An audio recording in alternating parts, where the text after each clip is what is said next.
اعوذ باللہ من الشیطان الرجیم بسم اللہ الرحمن الرحیم السلام علیکم ورحمۃ اللہ وبرکاتہ۔ حضور صلی اللہ علیہ وسلم نے یہ دعا ہمیں بے چینی، پریشانی، غم اور مصیبت کے وقت میں پڑھنے کی بہت تلقین کیا، بہت ہدایت دیا ہے۔ یہ دعا بخاری میں اور صحیح مسلم میں درج ہے اور ابن عباس رضی اللہ تعالیٰ عنہ اس کے راوی ہیں۔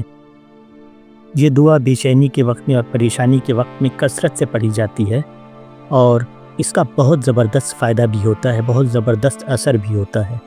تو جن لوگوں کو بھی بے چینی ہے یا گھبراہٹ ہے یا پریشانی ہے یا کوئی اور غم ہے، وہ اس دعا کو خوب پڑھا کریں۔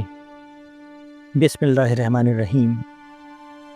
لا الہ الا اللہ العظیم الحلیم، لا الہ الا اللہ رب العرش العظیم، لا الہ الا اللہ رب السماوات و رب الارض و رب العرش الکریم، لا الہ الا اللہ العظیم الحلیم، لا الہ الا اللہ رب العرش العظیم، لا الہ الا اللہ رب السماوات و رب الارض و رب العرش الکریم۔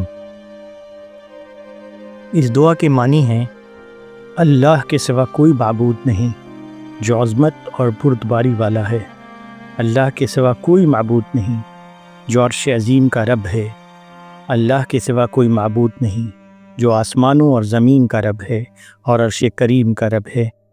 اس دعا کو آپ بار بار سنیے اور یاد کر لیجئے اور اپنے روزمرہ کے اذکار میں اس کو شامل کیجئے اور پڑھا کیجئے۔